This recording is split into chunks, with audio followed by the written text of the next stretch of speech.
Makanya pada forum tanya jawab itu Buya Ar-Razi Hasim sampai menantang para kiai. Barangkali ada para kiai yang tahu nasnya, karena menurut beliau di dalam Al-Quran, di dalam hadis ijma' dan qiyas tidak ada yang mengatakan bahwa baginda Rasul diangkat pada usia 40 tahun. Ada. Apakah kalam Ibnul Munzir yukhalifun Nabi sallallahu alaihi wasallam? Bisakah kalam Ibnul Munzir mengalahkan kalam Nabi? Mata tadri annaka nabiyyun?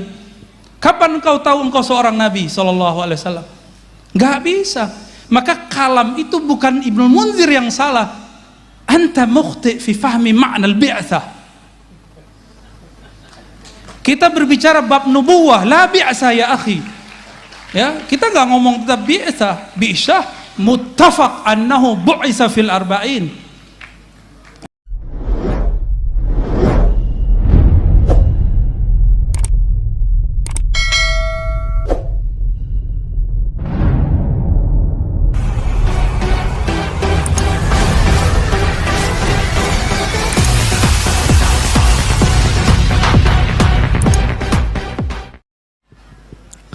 Yang pertama, saya sebenarnya malu disebut kiai, Bu ya. Karena cuma dompleng. Kebetulan bapak saya disebut kiai, akhirnya saya walaupun begini disebut kiai. Tetapi ada beberapa hal yang ingin saya sampaikan kepada Buya, mungkin sebagai koreksi. Satu, kitab Ghiyasul Umam fil Tiyasiz Zulam bukan karangan Imam Al-Juwaini, tetapi karangan putranya Imamul Haramain. Dua, ada teks yang sangat saya hafal sekali. Faqad dzakara al-Imam Al-Hafidh Ibnu Asakir an Ibnil Munzir annahu qala la yashukku ahadun min ulama'ina anna Rasulullah sallallahu alaihi wasallam wulida fi amil fil wa bu'itha ala ra'sil arba'in. Imam Ibnu Asakir dari Al-Hafidh Imam Ibnul Munzir, beliau berkata, tidak ada satupun para ulama yang ragu-ragu bahwa baginda Rasul dilahirkan pada tahun gajah dan diutus sebagai nabi pada usia 40. Tetapi pada sore ini, mohon maaf, sepertinya ulama tidak ada yang ragu, tetapi Buya Ar-Razi Hasim agak ragu. Tetapi begini Buya, mohon maaf, saya hari ini hadir sebagai salah satu pengurus Aswaja NU Center. Kalau Buya tadi mengatakan ada hadis mata kunta nabiyan, kapan engkau ya Rasul dijadikan sebagai nabi oleh Allah Subhanahu wa taala? Beliau menjawab, kuntu nabiyan wa adam bainal ma'i wat turab. Kalau hadis itu yang dijadikan dasar bahwa baginda Rasul secara formal baru sudah menjadi Rasul sebelum dunia ini diciptakan, maka saya hari ini mau mengatakan bahwa saya sudah sejak dulu menjadi pengurus Aswaja NU Center sebelum dunia ini diciptakan. Kemudian yang keempat, mohon maaf, cukup. Kajian kita pada sore hari ini sepertinya bukan tentang urgensi kitab kuning dalam berbangsa dan bernegara, tetapi lebih ke pembahasan urgensi thariqah dalam berbangsa dan bernegara. Jadi kalau ada pertanyaan yang mengarah kepada hal-hal yang tentang bagaimana kiprah Kalau kita memahami kitab kuning dalam berbangsa dan bernegara, tolong jawaban tentang hal itu lebih dijabarkan lebih luas lagi Ya, oleh Buya Ar-Razi Hashim. Terima kasih. Baik. Nah, demikian Bu ya, langsung dijawab. Syukron atas tasihnya. Seharusnya antum salah satu pembicara pada sore ini ya. Syukron. Baik, mengenai yang pertama, diriwayatkan oleh Imam Al-Hafiz Ibn Asakir, ana adri bihadhi riwayah. Saya juga tahu riwayat ini. Ya. Beliau beriwayatkan dari Al-Hafiz Ibn Al-Munzir, tidak ada syak bahwa Nabi dilahirkan pada tahun fil, la syak. Wa bu'isa, la syak. Apa arti bu'isa? Ma makna bu'isa? Apa arti bu'isa? Apa artinya Kiai? Diutus sebagai seorang nabi secara formal. Itu kalam antum atau teksnya? Terserah Buya Ar-Razi. Enggak, saya tanya karena antum mengungkapkan teks, saya tanya, ma makna bu'isa? Hal fi farq baina bu'isa bi'sah dengan nubuwah, bi'satur risalah dengan nubuwah, fi farq. Enggak usah pakai kalam itu dulu, pakai kalam Imam Darimi aja. Ada di Sunan Darimi. Abu Darda bertanya, wahai Rasulullah, kapan engkau sadar? Mata tadri, kapan engkau sadar engkau seorang nabi? Gak usah pakai kitab Ibnul Munzir, kejauhan itu mutaakhirin.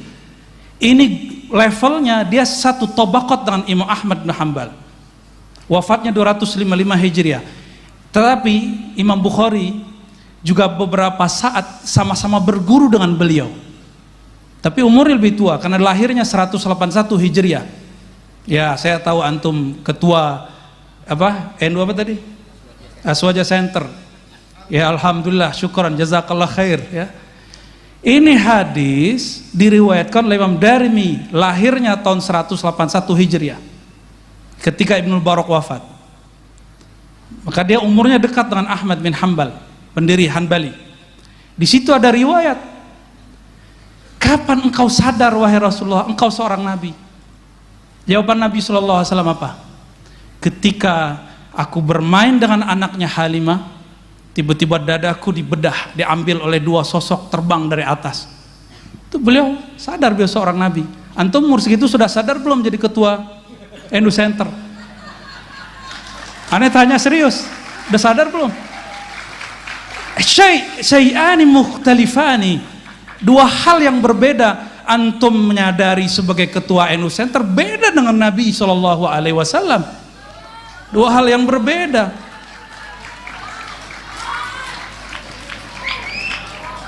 Ada, apakah kalam Ibnul Munzir yukhalifun Nabi SAW? Bisakah kalam Ibnul Munzir mengalahkan kalam Nabi? Mata tadri annaka nabiyyun, kapan engkau tahu engkau seorang Nabi SAW? Gak bisa. Maka kalam itu bukan Ibnul Munzir yang salah. Anta mukhti fi fahmi ma'nal bi'athah. Kita berbicara bab nubuwah, la bi'athah ya akhi. Ya, kita nggak ngomong tentang bi'sah, muttafaq annahu bu'isa fil arba'in. Ini aneh sengaja bil Arabian dijawab biar yang lain nggak paham juga yang lain. Ya, bainana mahabbah baini wa bainak. Baik. Khalas. Apa lagi?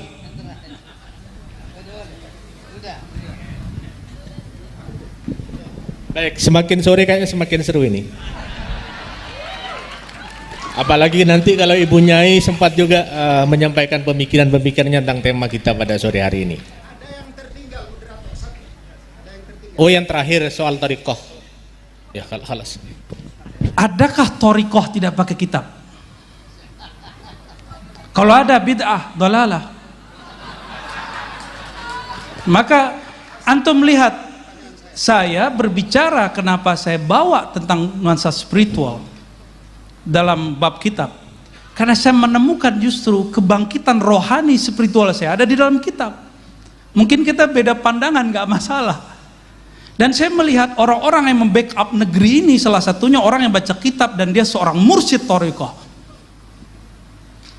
Dulu presiden yang lama juga sama, sebelum presiden ini. Kalau dia lagi ada masalah, dikumpulkan mursyid-mursyid kiai-kiai ke istana, zikiran la ilaha illallah. Ada. Mereka cuma ngamalkan satu hadis qudsi, la ilaha illallahu hisni. La ilaha adalah bentengku. Siapa yang masuk bentengku aman dari gangguan, ya, siksaku, apalah segala macam. Itu dipakai, maka aman waktu memerintah. Sekarang dibongkar-bongkar lagi. Paham maksudnya ya? Adakah thariqah terlepas dari sosok seorang kiai? Adakah thariqah terlepas dari sosok kitab kuning, dari ilmu-ilmu yang ada di kitab kuning? Gak ada. Saya yakin, hakul yakin, antum pasti belajar sejarah. Kerajaan Banten dulu dipimpin rajanya, sultannya seorang sufi dan mengajar kitab. Di Banten ada Sultan Hasanuddin. Sanad-sanad kita, beberapa kitab ke beliau sebenarnya, sanad thariqah. Mereka memimpin negara seorang sufi. Di Riau, di Kalimantan, di Aceh, semuanya, hampir semuanya, ya. Bahkan thariqah Sanusiyah, thariqah Naqsyabandiyah, ya, bahkan di Maghrib itu apa aja ada thariqah, Tijani, Siddiqiyah, Ghumariyah, Jazuliyah, Masya Allah. Dan raja-rajanya ngaji kitab, dipandu oleh kitab, ya. Kenapa saya nggak banyak berbicara bab politik bernegara, ya itu lebih paham beliau lah, itu bagian ranah beliau, takut lebih salah lagi saya kalau ngomong. Maka saya menghindari bab itu dari tadi, ya. Barangkali itu Kiai, ya. Taib. Baik, saya kira cukup ya Kiai Musi. Nanti berlanjut di diskusinya di warung kopi saja nanti. Baik, ini memang menarik. Saya sering diskusi dengan beliau, Kiai Abuya. Saya punya forum kajian tafsir Al-Quran bersama beliau yang setiap bulan. Jadi memang diskusinya memang sangat luar biasa. Ada dirasa naqdiyah, ada dirasa tahliliyah juga. Assalamualaikum warahmatullahi wabarakatuh. Bismillah, alhamdulillah, salatu wassalamu ala rasulillah wa ala alihi wa sahbihi wa mawalah, amma ba'du. Para netizen yang saya muliakan, sebenarnya saya tidak ingin membuat video tanggapan terhadap tanya jawab yang melibatkan antara saya dengan Buya Ar-Razi Hasyim pada minggu kemarin. Cuma karena video tanya jawab itu sudah viral di media sosial, maka saya merasa punya tanggung jawab untuk menyampaikan amanah ilmiah apa yang menjadi perbedaan antara saya dengan Buya Ar-Razi Hasyim. Pada tanya jawab pada waktu itu, Buya Ar-Razi mengutip satu hadis yang bunyinya, mata kunta nabiyan, kapan engkau ya Rasul menjadi nabi? Dijawab oleh baginda Rasul, kuntu nabiyan wa adamu bainar ruhi wal jasad. Ada riwayat wa adamu bainal ma'i wattin. Kapan engkau menjadi nabi ya Rasul? Beliau menjawab, di saat Adam masih berada di antara ruh dan jasad, di saat Adam masih berada di antara air dan tanah. Artinya sebelum Nabi Adam diciptakan, baginda Rasul sudah menjadi nabi. Makanya pada forum tanya jawab itu, Buya Ar-Razi Hasyim sampai menantang para kiai. Barangkali ada para kiai yang tahu nasnya, karena menurut beliau di dalam Al-Quran, di dalam hadis ijma' dan qiyas, tidak ada yang mengatakan bahwa baginda Rasul diangkat pada usia 40 tahun. Poin inilah yang membuat saya berbeda dengan Buya Ar-Razi Hasyim. Dan itu yang membuat beliau marah-marah dan terpancing emosinya di saat menjawab pertanyaan saya. Padahal di awal membuka kajian ilmiah, beliau terlihat sangat tenang, bahkan berbicara seputar kalbu, tetapi ketika menjawab pertanyaan saya, beliau malah tampak agak emosi dan mulai tampak kerisauan dan kegusaran kalbunya.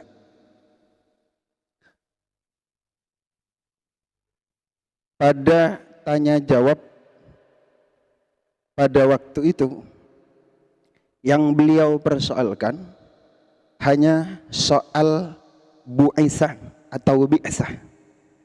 Karena saya mengutip pernyataan Imam Ibnu Asakir dari Al-Hafidh Ibnul Munzir yang menyebutkan bahwa semua para ulama sepakat atau tidak ada yang ragu bahwa baginda Rasul bu'isa fi sinnil arba'in atau ala ra'sil arba'in. Nah, kata bu'isa itulah yang dipersoalkan oleh beliau. Beliau menganggap beda jauh antara bi'sah dengan nubuah. Menurut saya juga beda. Bi'sah, nubuah. Cuma keduanya tidak bisa dipisahkan. Kenapa saya mengatakan begitu? Karena dalam meredaksikan tentang pengangkatan baginda Rasulullah Sallallahu Alaihi Wasallam, para ulama memang beraneka ragam bahasanya. Kalau saya boleh mengutip Syarah Nawawi ala Muslim juz 15 Sahifah 99. Di sini beliau memakai bahasa bu'itsa. Wa hadzal ladzi dzakarnahu annahu bu'itsa ala ra'si arba'ina sanah huwa as-sawabu al-masyhur alladzi atbaqa alaihi ulama.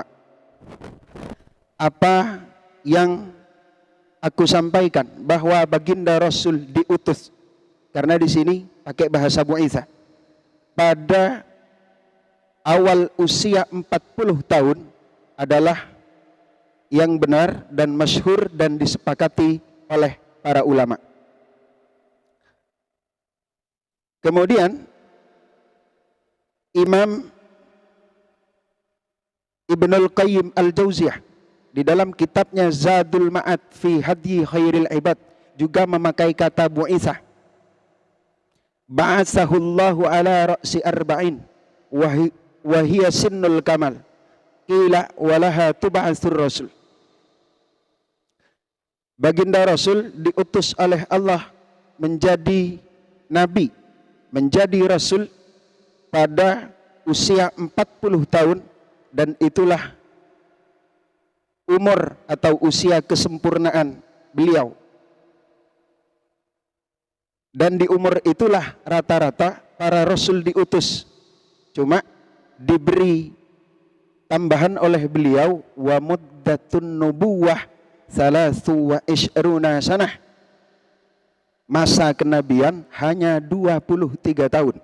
Berarti baginda Rasul menurut Imam Ibnul Qayyim baru diangkat menjadi nabi sejak usia 40, karena beliau wafat pada usia 63, maka di sini disebutkan masa kenabian hanya 23 tahun.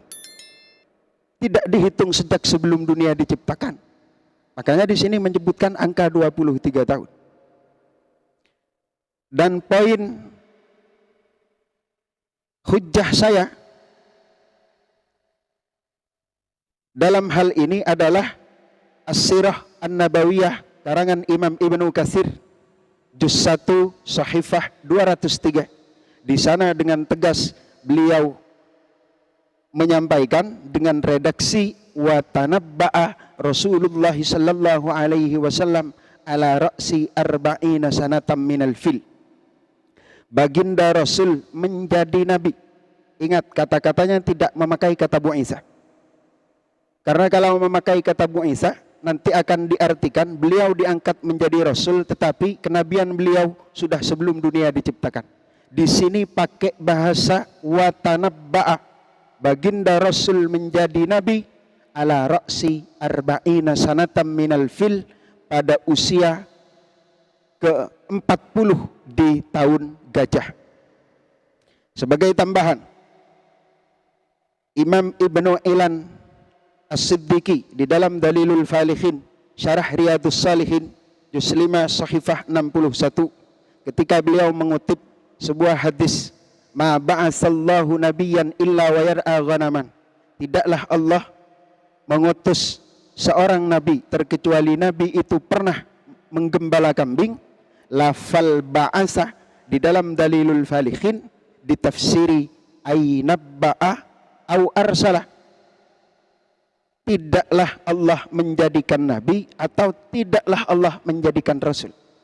Jadi susah dipisahkan antara kata diangkat menjadi nabi dengan diangkat menjadi rasul.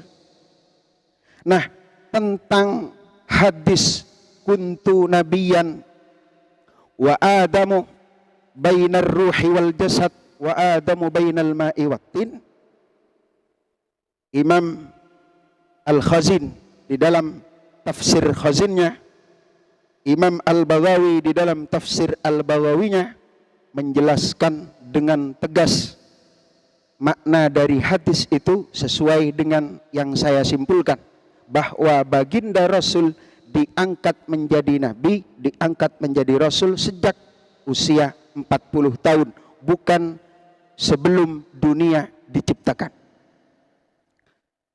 Saya perlu bercerita dulu. Di dalam Al-Quran surat Maryam ayat 30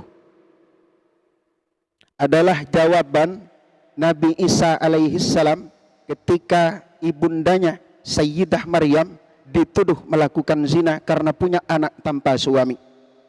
Di saat itulah Allah mengeluarkan irhasnya Nabi Isa, karena pada saat itu beliau belum menjadi nabi. Beliau tiba-tiba bisa bicara. Beliau berkata, padahal beliau baru dilahirkan. Qala inni Abdullahi ataniyal kitaba wa ja'alani nabiyya. Ini kalau kita maknai secara gamblang, Nabi Isa berkata kepada orang-orang yang menuduh Sayyidah Maryam berzina, aku adalah hamba Allah. Ataniyal kitaba, Allah telah memberiku kitab Injil. Kira-kira masuk akal tidak? Seorang bayi yang baru dilahirkan sudah mendapatkan kitab Injil, sudah dituruni kitab Injil oleh Allah Subhanahu wa ta'ala, yang isinya adalah panduan dan tata cara beragama. Karena itu adalah kitab suci. Tentu menurut logika kita atau menurut logika masyarakat secara luas, masyarakat pada umumnya sangat tidak masuk akal. Anak yang baru dilahirkan sudah dituruni kitab Injil oleh Allah Subhanahu wa ta'ala. Ditambah lagi beliau mengatakan wa ja'alani nabiyyah, dan aku dijadikan nabi oleh Allah. Tentu tidak masuk akal. Kalau beliau mendapatkan kitab, memang seharusnya pada saat itu beliau sudah diangkat menjadi nabi. Tetapi menurut logika sehat kita, atau menurut nalar masyarakat pada umumnya, tentu tidak mungkin anak kecil, bayi yang baru lahir sudah menerima kitab suci dari Allah dan diangkat menjadi nabi. Maka makna dari ayat ini sebenarnya bagaimana? Di sini dijelaskan oleh Imam Al-Khazin dan Imam Al-Baghawi, makna dari ataniyal kitab, sayaj'aluni nabiyyah, kelak aku akan dijadikan nabi, wa yu'tinil kitab, dan kelak aku akan menerima kitab suci dari Allah, wa huwa al-Injil, dan kitab itu adalah kitab Injil. Bukan pada saat itu Nabi Isa dijadikan nabi, dan bukan pada saat itu Nabi Isa menerima kitab Injil. Dalam menjelaskan hal ini, Imam Al-Khazin dan Imam Al-Baghawi kompak berkata, wa hadza ikhbarun amma kutiba lahu fil lauhil mahfuz wa huwa kama qila lin nabi sallallahu alaihi wasallam mata kunta nabiyan qala kuntu nabiyan wa adamu bainar ruhi wal jasad. Kata-kata ataniyal kitaba wa ja'alani nabiyya dengan makna suatu saat aku akan dijadikan nabi dan aku akan mendapatkan kitab suci dari Allah Subhanahu wa taala, itu hanyalah kabar tentang apa yang telah ditulis oleh Allah Subhanahu wa taala di Lauhul Mahfuz. Nah, kata-kata itu persis sama menurut Imam Al-Khazin dan Imam Al-Baghawi, bukan menurut saya, persis sama dengan pertanyaan para sahabat kepada baginda Rasulullah sallallahu alaihi wasallam, mata kunta nabiyan, kapan engkau menjadi nabi ya Rasul? Beliau menjawab, kuntu nabiyan wa adamu bainar ruhi wal jasad. Aku menjadi nabi di saat Adam masih berada di antara ruh dan jasad, atau di saat Nabi Adam belum diciptakan. Artinya bagaimana? Kata-kata kuntu nabiyan wa adamu bainar ruhi wal jasad berarti maknanya aku sudah dicalonkan menjadi nabi, aku sudah digadang-gadang menjadi nabi di saat Nabi Adam belum diciptakan. Jadi bukan jadi nabi pada waktu itu. Ini bahasa sharih dan tidak perlu ditafsiri kembali. Dari Imam Al-Khazin dan Imam Al-Baghawi, kata-kata Nabi Isa alaihi salam, wa huwa kama qila lin nabi. Kata-kata Nabi Isa persis sama dengan pertanyaan yang ditanyakan kepada baginda Rasul.